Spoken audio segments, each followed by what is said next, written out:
ರಾಜ್ಯದಲ್ಲಿ ಸದ್ಯಕ್ಕೆ ರಾಜಕಾರಣಿಗಳ ಪಾತ್ರ ಪ್ರಭಾವ ಯಾವ ಮಟ್ಟಿಗೆ ಹೋಗ್ತಾ ಇದೆ, ಯಾವ ದಿಕ್ಕಿಗೆ ಸಾಗ್ತಿದೆ ಅಂತ ಸೂಕ್ಷ್ಮವಾಗಿ ಗಮನಿಸಿದ್ರೆ ಮತದಾರರಾದ ನಾವಿನ್ ಏನೇನು ನೋಡಬೇಕಪ್ಪ ಅನ್ನೋ ಒಂದು ಆತಂಕ ಮನಸ್ಸಿನಲ್ಲಿ ಪ್ರಾರಂಭ ಆಗೋದ್ರಲ್ಲಿ ಡೌಟ್ ಇಲ್ಲ.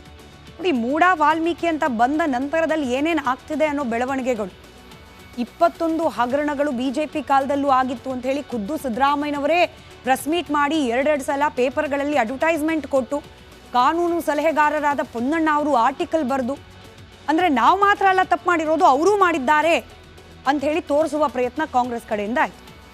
ಜೆಪಿ ವಿರೋಧ ಪಕ್ಷವಾಗಿದ್ದರೂ ಕೂಡ ಅವ್ರು ಮಾಡ್ತಿರೋ ರಾಜಕೀಯ ಆದರೂ ಇನ್ನೆಂಥದ್ದು, ಹಗರಣಕ್ಕೆ ಹಗರಣ, ಕೇಸಿಗೆ ಮತ್ತೊಂದು ಕೇಸು, ಮಾತಿಗೆ ಪ್ರತಿ ಮಾತು, ಈ ಎಲ್ಲ ರಾಜಕೀಯ ಕೆಸರೆರಚಾಟದ ನಡುವೆ ಜನಪರ ಕಾಳಜಿ ಅನ್ನೋದು ಆಡಳಿತ ಪಕ್ಷದಲ್ಲಾಗಲಿ ವಿರೋಧ ಪಕ್ಷದಲ್ಲಾಗಲಿ ಉಳಿದಿದೆಯಾ ಅನ್ನೋ ಅನುಮಾನ ನಮಗೆ ನಿಮಗೆ ಕಾಡೋ ಪ್ರಾರಂಭ ಆಗಬೇಕು. ಅಂಥ ಪರಿಸ್ಥಿತಿ ಈಗ ನಮ್ಮ ರಾಜಕೀಯ ನಾಯಕರು ನಿರ್ಮಾಣ ಮಾಡಿಟ್ಟಿದ್ದಾರೆ.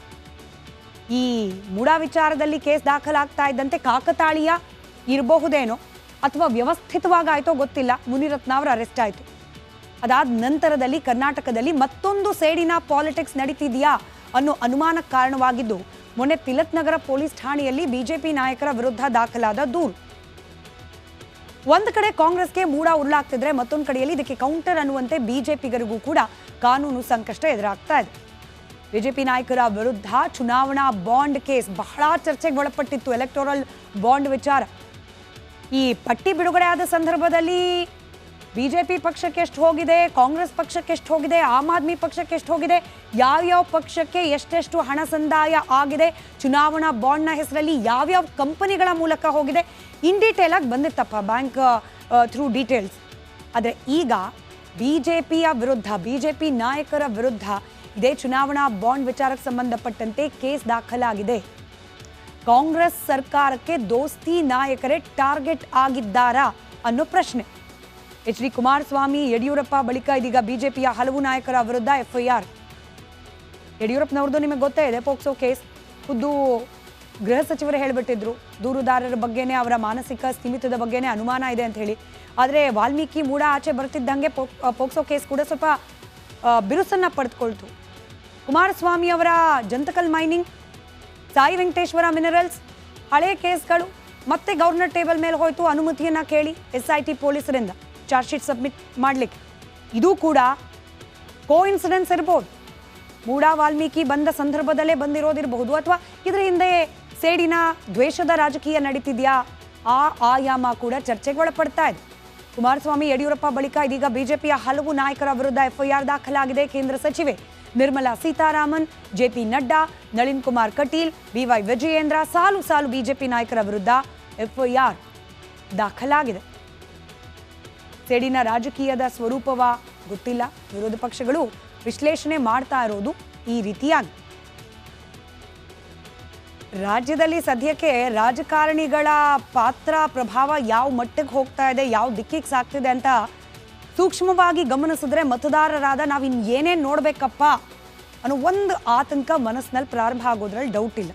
ನೋಡಿ, ಮೂಡ ವಾಲ್ಮೀಕಿ ಅಂತ ಬಂದ ನಂತರದಲ್ಲಿ ಏನೇನು ಆಗ್ತಿದೆ ಅನ್ನೋ ಬೆಳವಣಿಗೆಗಳು, 21 ಹಗರಣಗಳು ಬಿಜೆಪಿ ಕಾಲದಲ್ಲೂ ಆಗಿತ್ತು ಅಂತ ಹೇಳಿ ಖುದ್ದು ಸಿದ್ದರಾಮಯ್ಯನವರೇ ಪ್ರೆಸ್ ಮೀಟ್ ಮಾಡಿ ಎರಡೆರಡು ಸಲ ಪೇಪರ್ಗಳಲ್ಲಿ ಅಡ್ವರ್ಟೈಸ್ಮೆಂಟ್ ಕೊಟ್ಟು ಕಾನೂನು ಸಲಹೆಗಾರರಾದ ಪೊನ್ನಣ್ಣ ಅವರು ಆರ್ಟಿಕಲ್ ಬರೆದು, ಅಂದರೆ ನಾವು ಮಾತ್ರ ಅಲ್ಲ ತಪ್ಪು ಮಾಡಿರೋದು, ಅವರೂ ಮಾಡಿದ್ದಾರೆ ಅಂತ ಹೇಳಿ ತೋರಿಸುವ ಪ್ರಯತ್ನ ಕಾಂಗ್ರೆಸ್ ಕಡೆಯಿಂದ ಆಯಿತು.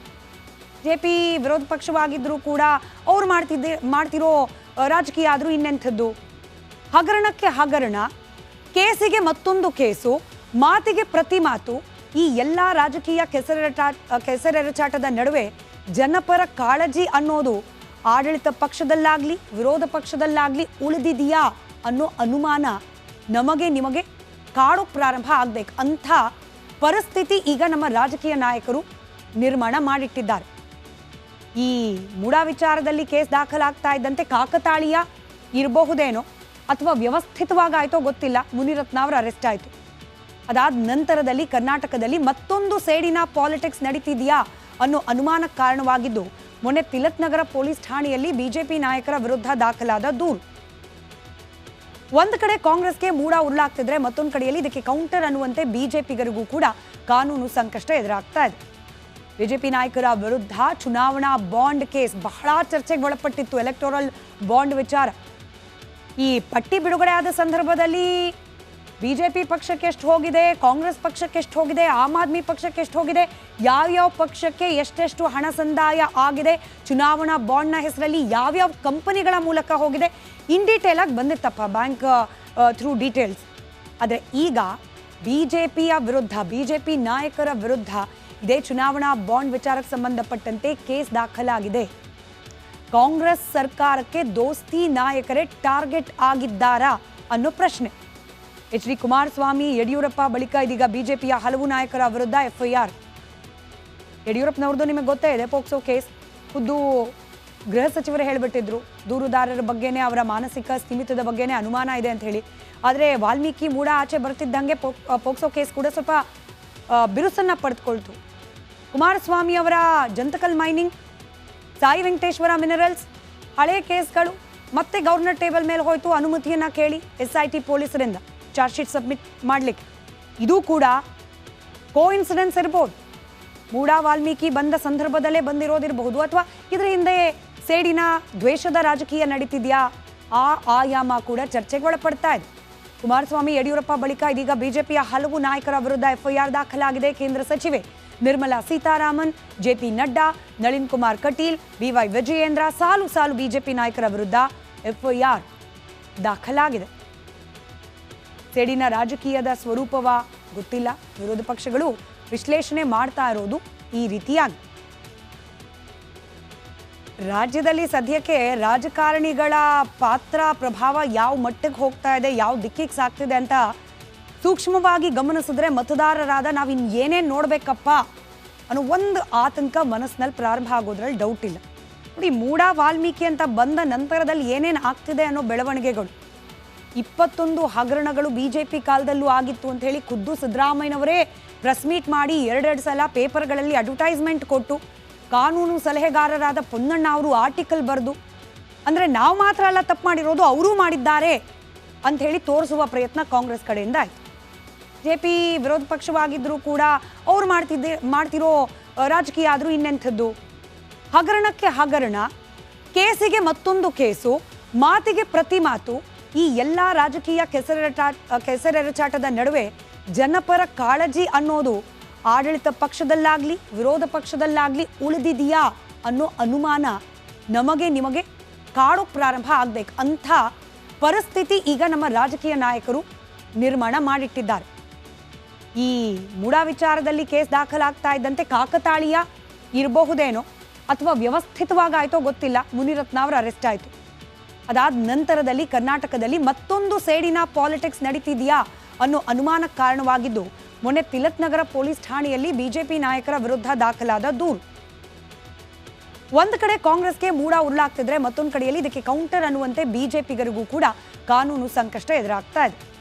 ಬಿಜೆಪಿ ನಾಯಕರ ವಿರುದ್ಧ ಚುನಾವಣಾ ಬಾಂಡ್ ಕೇಸ್ ಬಹಳ ಚರ್ಚೆಗೆ ಒಳಪಟ್ಟಿತ್ತು. ಎಲೆಕ್ಟೋರಲ್ ಬಾಂಡ್ ವಿಚಾರ ಈ ಪಟ್ಟಿ ಬಿಡುಗಡೆ ಆದ ಸಂದರ್ಭದಲ್ಲಿ ಬಿಜೆಪಿ ಪಕ್ಷಕ್ಕೆ ಎಷ್ಟು ಹೋಗಿದೆ, ಕಾಂಗ್ರೆಸ್ ಪಕ್ಷಕ್ಕೆ ಎಷ್ಟು ಹೋಗಿದೆ, ಆಮ್ ಆದ್ಮಿ ಪಕ್ಷಕ್ಕೆ ಎಷ್ಟು ಹೋಗಿದೆ, ಯಾವ್ಯಾವ ಪಕ್ಷಕ್ಕೆ ಎಷ್ಟೆಷ್ಟು ಹಣ ಸಂದಾಯ ಆಗಿದೆ, ಚುನಾವಣಾ ಬಾಂಡ್ನ ಹೆಸರಲ್ಲಿ ಯಾವ್ಯಾವ ಕಂಪನಿಗಳ ಮೂಲಕ ಹೋಗಿದೆ, ಇನ್ ಡೀಟೇಲ್ ಆಗಿ ಬಂದಿತ್ತಪ್ಪ ಬ್ಯಾಂಕ್ ಥ್ರೂ ಡೀಟೇಲ್ಸ್. ಆದರೆ ಈಗ ಬಿಜೆಪಿಯ ವಿರುದ್ಧ, ಬಿಜೆಪಿ ನಾಯಕರ ವಿರುದ್ಧ ಇದೇ ಚುನಾವಣಾ ಬಾಂಡ್ ವಿಚಾರಕ್ಕೆ ಸಂಬಂಧಪಟ್ಟಂತೆ ಕೇಸ್ ದಾಖಲಾಗಿದೆ. ಕಾಂಗ್ರೆಸ್ ಸರ್ಕಾರಕ್ಕೆ ದೋಸ್ತಿ ನಾಯಕರೇ ಟಾರ್ಗೆಟ್ ಆಗಿದ್ದಾರಾ ಅನ್ನೋ ಪ್ರಶ್ನೆ. ಎಚ್ ಡಿ ಕುಮಾರಸ್ವಾಮಿ, ಯಡಿಯೂರಪ್ಪ ಬಳಿಕ ಇದೀಗ ಬಿಜೆಪಿಯ ಹಲವು ನಾಯಕರ ವಿರುದ್ಧ FIR. ಯಡಿಯೂರಪ್ಪನವ್ರದ್ದು ನಿಮಗೆ ಗೊತ್ತೇ ಇದೆ, ಪೋಕ್ಸೋ ಕೇಸ್. ಖುದ್ದು ಗೃಹ ಸಚಿವರು ಹೇಳಿಬಿಟ್ಟಿದ್ರು, ದೂರುದಾರರ ಬಗ್ಗೆನೇ, ಅವರ ಮಾನಸಿಕ ಸ್ಥಿಮಿತದ ಬಗ್ಗೆನೇ ಅನುಮಾನ ಇದೆ ಅಂತ ಹೇಳಿ. ಆದರೆ ವಾಲ್ಮೀಕಿ ಮೂಡ ಆಚೆ ಬರ್ತಿದ್ದಂಗೆ ಪೋಕ್ಸೋ ಕೇಸ್ ಕೂಡ ಸ್ವಲ್ಪ ಬಿರುಸನ್ನು ಪಡೆದುಕೊಳ್ತು. ಕುಮಾರಸ್ವಾಮಿ ಅವರ ಜಂತಕಲ್ ಮೈನಿಂಗ್, ಸಾಯಿ ವೆಂಕಟೇಶ್ವರ ಮಿನರಲ್ಸ್, ಹಳೆ ಕೇಸ್ಗಳು ಮತ್ತೆ ಗವರ್ನರ್ ಟೇಬಲ್ ಮೇಲೆ ಹೋಯಿತು. ಅನುಮತಿಯನ್ನು ಕೇಳಿ SIT ಪೊಲೀಸರಿಂದ ಚಾರ್ಜ್ ಶೀಟ್ ಸಬ್ಮಿಟ್ ಮಾಡಲಿಕ್ಕೆ. ಇದು ಕೂಡ ಕೋಇನ್ಸಿಡೆನ್ಸ್ ಇರ್ಬೋದು, ಮೂಡ ವಾಲ್ಮೀಕಿ ಬಂದ ಸಂದರ್ಭದಲ್ಲೇ ಬಂದಿರೋದಿರಬಹುದು, ಅಥವಾ ಇದರ ಹಿಂದೆ ಸೇಡಿನ ದ್ವೇಷದ ರಾಜಕೀಯ ನಡೀತಿದೆಯಾ, ಆ ಆಯಾಮ ಕೂಡ ಚರ್ಚೆಗೆ ಒಳಪಡ್ತಾ ಇದೆ. ಕುಮಾರಸ್ವಾಮಿ ಯಡಿಯೂರಪ್ಪ ಬಳಿಕ ಇದೀಗ ಬಿಜೆಪಿಯ ಹಲವು ನಾಯಕರ ವಿರುದ್ಧ ಎಫ್ಐಆರ್ ದಾಖಲಾಗಿದೆ. ಕೇಂದ್ರ ಸಚಿವೆ ನಿರ್ಮಲಾ ಸೀತಾರಾಮನ್, ಜೆಪಿ ನಡ್ಡಾ, ನಳಿನ್ ಕುಮಾರ್ ಕಟೀಲ್, ಬಿವೈ ವಿಜಯೇಂದ್ರ ಸಾಲು ಸಾಲು ಬಿಜೆಪಿ ನಾಯಕರ ವಿರುದ್ಧ ಎಫ್ಐಆರ್ ದಾಖಲಾಗಿದೆ. ಸೇಡಿನ ರಾಜಕೀಯದ ಸ್ವರೂಪವ ಗೊತ್ತಿಲ್ಲ. ವಿರೋಧ ಪಕ್ಷಗಳು ವಿಶ್ಲೇಷಣೆ ಮಾಡ್ತಾ ಇರೋದು ಈ ರೀತಿಯಾಗಿ.